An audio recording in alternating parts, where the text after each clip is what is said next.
கணபதி நேயர்களுக்கு வணக்கம். நான் டாக்டர் தீபா லாலன். இன்னைக்கு நம்ம என்ன டாபிக் பற்றி டிஸ்கஸ் பண்ண போகிறோம் அப்படின்னா, வரிசையாக நம்ம இந்த செப்டம்பர் மாத ராசி பலன்கள் தாங்க பார்த்துட்டு வரோம். அந்த வரிசையில் இப்போ என்ன ராசியை பற்றி டிஸ்கஸ் பண்ண போகிறோம் அப்படின்னா, சிம்ம ராசி அன்பர்கள் உங்களை பற்றி தான் பார்க்க போகிறோம். நிறைய சிம்ம ராசி அன்பர்கள் வந்து பாருங்கள், அஸ்திவாரமே ஆட்டம் கண்டிருக்கு. காரணம் என்ன அப்படின்னா, ஒவ்வொரு ஜோதிடரும் பேசும்போது சிம்மராசி என்பர்களே நீங்கள் அஷ்டமத்து சனியில் இருக்கீங்க, ரொம்ப கவனமாக இருக்கணும் அப்படின்லாம் சொல்கிறாங்க. அது வந்து பொய்யா? அது வந்து சும்மா சொல்கிறாங்களா எல்லாரும் அப்படின்னா, இது வந்து பாருங்கள், பொதுவாகவே அஷ்டமத்து சனி அப்படின்னும் போது 7 நாட்டு சனியில் 7.5 வருஷம் சனி பகவான் நம்மளை வந்து ஹை ஃப்ளேமில் வறுத்தெடுப்பான் அப்படின்றது நம்ம எல்லாருக்குமே தெரியும். அஷ்டமத்து சனி அப்படின்னும் போது 7 நாட்டு சனியில் 7.5 வருஷம் அவன் என்ன செய்வானோ அதை 2.5 வருஷத்தில் ரொம்ப ஃபாஸ்ட்டாக வந்து பார்த்திங்கன்னா இன்னும் ஹை ஃப்ளேமில் அவன் டோஸ் பண்ணுவான் அப்படின்றதும் உண்மை. ஓகேங்களா? அப்போ அஷ்டமத்து சனி நம்மளை கெடுக்கிற வேலையை மட்டும்தான் செய்வானா? இல்லைங்க, அதில் நிறைய விஷயங்கள் இருக்குது. பொதுவாகவே சனி வந்து அஷ்டமத்து சனியாக வந்தாலும் சரி, அர்த்தாஷ்டம சனியாக வந்தாலும் சரி, 7 நாட்டு சனியாக வந்தாலும் நம்ம வாழ்க்கையை அப்படியே புரட்டி போடுவான். எப்படி அப்படின்னா, நமக்கு ஒரு தெளிஞ்ச நீரோட மாதிரி நம்ம மனசு ஆகிடும், நம்ம புத்தி ரொம்ப ஷார்ப்பாகிடும். அதுக்கு அவர் கொடுக்குற ஒரு தண்டனைகள் அப்படின்றது கொஞ்சம் இன்டென்சிஃபைடாக இருக்கும். பட் பியாண்ட் தட் அஷ்டமத்து சனியை பற்றி இந்த செப்டம்பர் மாதம் கவலையே படாதீங்க. காரணம் என்ன அப்படின்னா, சனி பகவான் வக்ரகதி அடைஞ்சிருக்கார். அதை பற்றி பின்னாடி சொல்கிறேன். சரி, இப்போ சிம்மராசி அன்பர்கள் உங்களுக்கு இந்த செப்டம்பர் மாதத்தில் எந்தெந்த பிளானட்ஸ் எந்தெந்த பாவத்தில் இருக்காங்க அப்படின்னா, ஃபஸ்ட்டு விஷயம், உங்களுக்கு உங்கள் சுயஸ்தானத்திலே, அதாவது உங்கள் ஜென்மத்திலே வந்து பார்த்திங்கன்னா சூரியன் கேது ப்ளஸ் புதன் சேர்க்கை அப்படின்னு இருக்குது. உங்கள் ராசிநாதன் உங்கள் சுயஸ்தானத்திலே வந்து உட்காந்துட்டுருக்கு. ஆல்ரெடி நான் சிம்மங்க, எப்படி சிங்கம் காட்டுக்கு ராஜாவோ அந்த மாதிரி நான் என் வீட்டுக்கு ராஜா, என் தொழிலில் நான் ராஜா, என் ஏரியாவில் நான் ராஜா, என் பேச்சில் நான் ராஜா அப்படின்னு சொல்கிறதெல்லாம் உண்மைதாங்க. அந்த ஆளுமை அப்படின்றது இன்னும் கொஞ்சம் அதிகரிக்குங்க பொதுவாக சிம்மத்துக்கு. பொதுவாகவே சிம்மத்துக்கு அந்த டேரெக்டாக பேசக்கூடிய தன்மை, எதுவாக இருந்தாலும் போல்டாக செய்யக்கூடிய ஒரு கெப்பாசிட்டி, யார் முன்னாடியும் பெருசாக வளைஞ்சி நெளிஞ்சி காலில் விழுந்து இதெல்லாம் பழக்கமே இல்லை இல்லைங்களா? அதெல்லாம் அதாவது இதெல்லாம் ஒரு ஆஸ்பெக்டில் பெரிய ப்ளஸ்ஸு. ஒரு ஆஸ்பெக்டில் குடும்பத்தில் ஒரு சின்ன நெகட்டிவ் இம்பேக்டை ஏற்படுத்தும். பொதுவாக ஒரு வார்த்தை சொல்லுவாங்க பார்த்தீங்களா, உலகமே ஒரு நாடக மேடை, அனைவரும் ஓர் நேரத்தில் அல்லது ஓர் நேரத்தில் நடிச்சு தான் ஆகணும் அப்படின்றது நிறைய அனுபவசாலிங்க சொல்லுவாங்க. ஆனால் என்ன கேட்டால் நடிச்சு தான் ஒரு விஷயம் நம்மளுக்கு வருதுன்னா அந்த விஷயம் நம்ம செய்ய வேண்டாம் அப்படின்றது தான் என்னோட மைண்ட் செட்டும். ஸோ உங்களுக்கு அந்த மாதிரி இப்போ நான் சொன்ன பார்த்தீங்களா, நடிச்சு தான் ஒரு விஷயம் வருதுன்னா அந்த விஷயமே எனக்கு வேணாயா அப்படின்ற மாதிரி தான் உங்கள் மனசுக்கும் தோணும். எந்த ஒரு விஷயத்துலையும் விட்டு கொடுக்கறது வேண்டாம், நம்ம கரெக்டாக நம்ம ஏன் விட்டு கொடுக்கணும் அப்படின்ற விஷயங்கள்லாம் இன்னும் கொஞ்சம் டாமினண்ட்டாக இருக்கும். இதெல்லாம் ப்ளஸ்ஸு தான். என்னோட ஆளுமை அதிகரிக்குது, என்னோட திறமை அதிகரிக்குது, என்னோட புத்திசாலித்தனம் அதிகரிக்குது, என்னோட நல்ல குணங்கள் அதிகரிக்குது, என்னோட பாசிட்டிவிட்டி அதிகரிக்குது அப்படின்ற மாதிரி தான் இருக்கும். ஸோ இது ப்ளஸ்ஸு. என்னோட புத்திசாலித்தனத்தினாலேயும் என்னோட ஆக்கப்பூர்வமான சிந்தனையினாலேயும் அறிவுனாலேயும் எனக்கு வெளிநாட்டு தொடர்பை நான் ஏற்படுத்திக்கினேன், வெளிநாட்டில் ஒரு வர்த்தகம் செய்யறதுக்கான ஆப்பர்ச்சுனிட்டி ஏற்படுத்திக்கிறேன் அப்படின்ற மாதிரி நிறைய சிம்மராசி என்பவர்களுக்கு அமையும். இது ஒரு ப்ளஸ் இல்லைங்களா? அதுக்கும் மேலே 2ஆம் பாவம், இதே வந்து இந்த சுயஸ்தானத்திலே செப்டம்பர் மாதம் 15ஆம் தேதி சுக்கிரன் வந்து இணைவார். அப்போ சுக்கிரன் வந்து இணையும் போது நான் வெளிநாட்டில் வர்த்தகம் செய்கிறேன்ப்பா, அப்போ என்னோடய அவுட்லுக்கை நான் மாற்றிக்கணும். நான் வந்து சும்மா சாதா வேஷ்டி சொக்கா போட்டிருக்கேன், இல்லை ஒரு சாரீ கட்டியிருக்க ஒரு லேடி அப்படின்னா, எனக்கு வெளிநாட்டில் வர்த்தகம் செய்யும்போது, பொதுவாக நம்ம வெளிநாட்டு ஆளுங்களோட வர்த்தகம் செஞ்சாலும் வெளிநாட்டில் வர்த்தகம் செஞ்சாலும் நம்மளோட கல்ச்சர் ட்ரெஸ்ஸுன்னு இருக்குது. இது வந்து நம்மளுக்கு ரொம்ப நல்லது தான். சாரி எங்கே இருந்தாலும் யார் பார்த்தாலும் நம்மளை கையெடுத்து கும்பிட்ற மாதிரியான ஒரு ஆடை தான். பட் இருந்தாலும் சில இடத்துல வந்து பாருங்கள், நம்ம அந்த ஒரு மனுஷாளுக்கு ஏற்ற மாதிரி நம்மளை நம்ம மாற்றிக்கணும் அப்படின்ற ஒரு சூழ்நிலை இருக்குது இல்லைங்களா?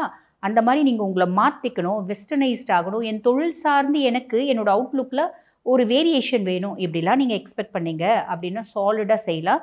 செப்டம்பர் 15லேருந்து செப்டம்பர் கடைசி வரைக்கும் உங்களை நீங்கள் செல்ஃப் க்ரூமிங் பண்ணிக்கிறதுக்கு, உங்களை நீங்கள் உங்களோட ஐடென்டிட்டினா உன்னோட நேமு அதெல்லாம் மாற்றுறதில்ல, உன்னோட அவுட்லுக் ஐடென்டிட்டியை நீங்கள் மாற்றிக்கிறதுக்கான எக்ஸாக்ட் டைம் அப்படின்னு சொல்லலாம். If you want you can change. ஓகேங்களா? இது ஒரு பெரிய ப்ளஸ். அதுக்கும் மேலே சிம்மம் பெருசாக இனிமையாக பேசலாம் தெரியாது.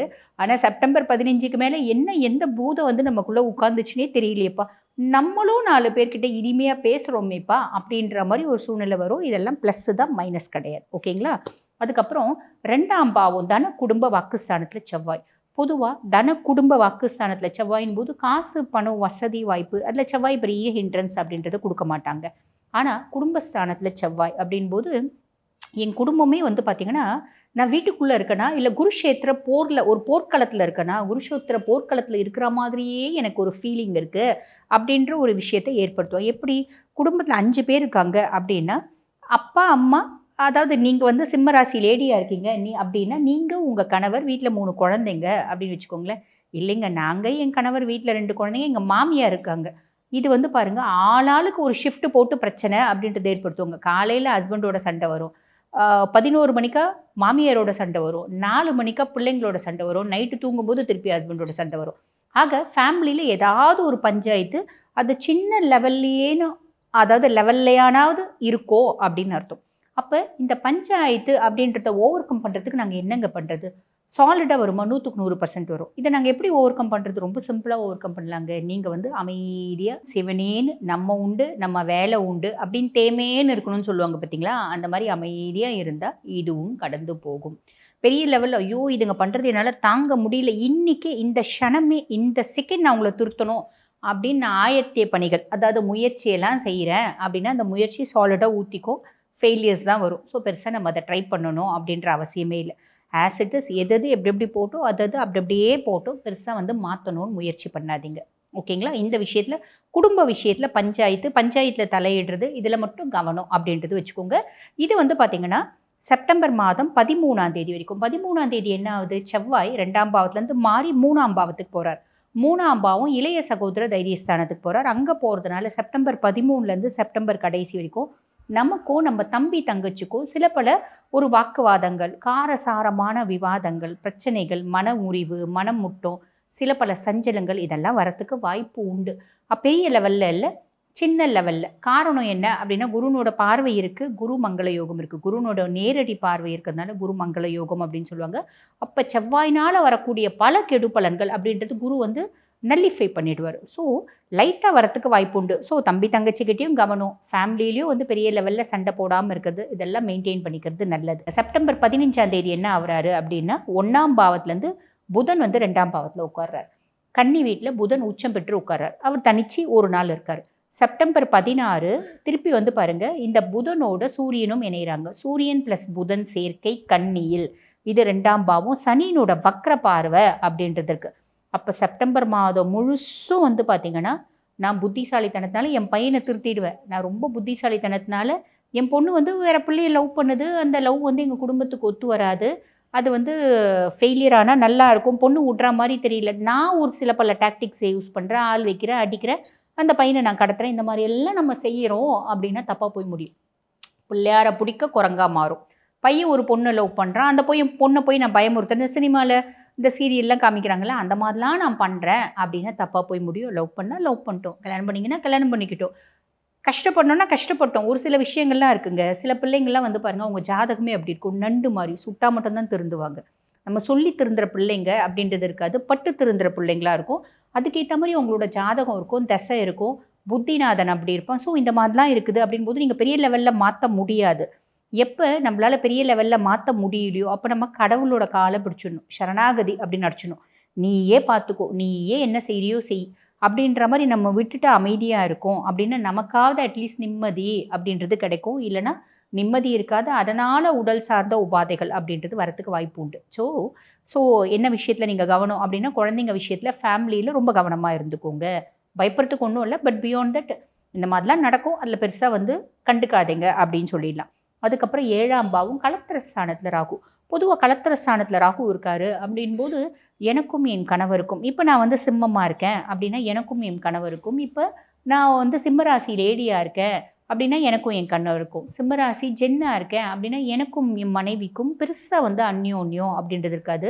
2 பேரும் தாமரை இலையில் தண்ணி மாதிரி தானே இருப்பாங்க, பெருசாக வந்து நாங்கள் ஹாப்பியாக இருக்க முடியாது இப்படிலாம் நிறைய பேர் கேட்குறது உண்டு. அப்படிலாம் நீங்கள் பெருசாக கவலைப்படாதீங்க. காரணம் என்ன அப்படின்னா அடுத்த குரு பயிற்சி வரைக்கும் குருவோட டைரக்ட் ஒரு பார்வை இருக்குது. இது குரு சண்டால யோகம் அப்படிம்பாங்க. அந்த குரு சண்டால யோகத்தினால ராகுனால வரக்கூடிய நல்லது மட்டும்தான் நடக்குமே தவிர கெட்டது நடக்காது. என்ன ராகுனால வரக்கூடிய நல்லது? மனைவினால் ஒரு பெரிய வந்து தனப்பிராப்தி வரலாம். இவங்க நீங்கள் வந்து சிம்மராசி லேடியாக இருக்கீங்கன்னா கணவனால் ஒரு பெரிய தனப்பிராப்தி இருக்குல்ல வரலாம். என் கணவருக்கு நிறைய சொத்து பத்து இருக்குங்க, எங்கள் மாமனார் கூப்பிட்டு எழுதி கொடுத்துட்டாரு, என் பார்ட்னர் பெரிய லெவலில் எனக்கு வந்து தொழிலில் இன்வெஸ்ட் பண்ணணும் அப்படின்னு முடிவு பண்ணிட்டாரு, இன்வெஸ்ட்டும் பண்ணிட்டார். இந்த 7ஆம் பாவம் அப்படின்றது கணவன் மனைவி ஸ்தானம் மட்டும் இல்லை, நம்மளோட பார்ட்னர்ஸையும் குறிக்கக்கூடிய பாவம். ஸோ இந்த மாதிரி ஒரு பெரிய ப்ளஸ் வரது உண்டு. மைனஸை பற்றி கவலைப்பட வேண்டாம். குருனோட பார்வை இருக்குது, குரு சண்டால யோகம் இருக்குது. ஸோ இதுவும் ப்ளஸ்ஸு தான். அதுக்கப்புறம் 8ஆம் பாவம் சனி, அஷ்டமத்து சனி. பொதுவாக அஷ்டமத்து சனி அப்படின்னும் போது சிம்மராசி அன்பர்கள் நீங்கள் கவனமாக தான் இருக்கணும். 5 விஷயத்தில் அது அடுத்த மாதம் பார்த்துக்கலாம். ஏன்னா நவம்பர் 27 வரைக்கும் அவர் சனி வக்ரகதி தான் அடைஞ்சிருக்க போகிறார். ஓகேங்களா? இப்போ செப்டம்பர் மாதம் முழுசும் அவர் வக்ரமாக தான் இருக்க போகிறார். அப்போ நம்மளுக்கு கெட்டது செய்யணும் அப்படின்னு ஒருத்தன் வந்து கெட்டு போயிருக்கான், நினைக்கிறவன் கெட்டு போயிருக்கான்னா அவனை பற்றி நம்ம கவலைப்பட வேண்டிய அவசியமே இல்லையே. ஸோ சனி அஷ்டமத்து சனியாக இருந்தாலும் அஷ்டமத்து சனியை பற்றி நீங்கள் பெரிய லெவலில் கவலையே படாதீங்க. அவரை அப்படியே கம்முன்னு இக்னோர் பண்ணிவிட்டு நீங்கள் பாட்டு உங்கள் வேலையை செய்கிறீங்க அப்படின்னா நல்லது நடக்கும், நல்லது மட்டுமே நடக்கும். அதுக்கும் மேலே 11ஆம் பாவம் லாபஸ்தானத்தில் குரு. பொதுவாக அடுத்த குரு பயிற்சி வரைக்கும் சனி அஷ்டமத்து சனியாக இருந்தாலும் லாபஸ்தானத்தில் இருக்க குரு உங்களுக்கு நல்லதே செய்வார். உதாரணத்துக்கு சொல்லணும் அப்படின்னு வச்சுக்கோங்களேன், சனி பகவான் உங்களை எல்லா விதத்துலையும் கெடுக்க பார்ப்பார். ஒரு மண்ணை நோண்டி நம்மளை வந்து பார்த்தீங்கன்னா அதுக்குள்ளே புதைக்க பார்க்குறாரு அப்படின்னு அர்த்தம் வச்சுக்கோங்களேன். குரு என்ன பண்ணுவார், நம்மளை கை பிடிச்சி தூக்கி காப்பாற்றி விட்டுட்டு அந்த மண்ணை மூடி விட்டுருவார். ரொம்ப சிம்பிள். அவர் நம்மளை ட்ராப் பண்ணுவார், இவரை காப்பாற்றி விட்டுருவார். அவர் அகைன் ட்ராப் பண்ணுவார், இவர் காப்பாற்றிடுவார். அப்போ ஒரு வருஷம் சாலிடாக உங்களுக்கு எல்லா விதத்துலையும் நல்லது செய்வார். அப்போ என்னங்க, அவர் எங்களை கெடுக்க பார்க்குறாரு, இவர் எங்களை உயர்த்துறாரு, அப்போ நாங்கள் கோபுரத்துக்கு போயிடுவோம். அப்படி கிடையாது. நீங்கள் பாதாளத்துக்கும் போக மாட்டீங்க, கோபுரத்துக்கும் போக மாட்டீங்க. ஆஸ் இட் இஸ் இப்போ எப்படி எந்த நிலைமையில் இருக்கீங்களோ அதே மாதிரி கம்ஃபர்ட்டாகவே இருந்துக்கலாம் அப்படின்னு சொல்லலாம். அதுக்கும் மேலே 12ஆம் பாவம் மோட்ச விரயஸ்தானம், அயன சயன போஜன மோட்ச விரயஸ்தானத்தில் சுக்கிரன். அப்போ நிறைய சிம்மராசி அன்பர்கள் வந்து பாருங்கள், நிறைய கனவுகள் இருக்கும் இல்லைங்களா. எனக்கு ஒரு வீடு வாங்கணும்னு ஆசைப்பட்டேன், வாங்குவீங்க. கார் வாங்கணும்னு ஆசைப்பட்டேன், வாங்குவீங்க. ஆல்ரெடி ஒரு கார் இருக்குங்க, எனக்கு ஒரு லேவிஷான ஒரு கார் வாங்கணும், லக்ஸரியஸான ஒரு கார் வாங்கணும், லேவிஷாக ஸ்பெண்ட் பண்ணி அப்படின்னு ஆசைப்பட்டேன், லக்ஸரி கார் வாங்குவீங்க. எனக்கு 5 ஸ்டார் ஹோட்டலில் சாப்பிடணும்னு ஆசைப்பட்டேன், போய் சாப்பிடுவீங்க.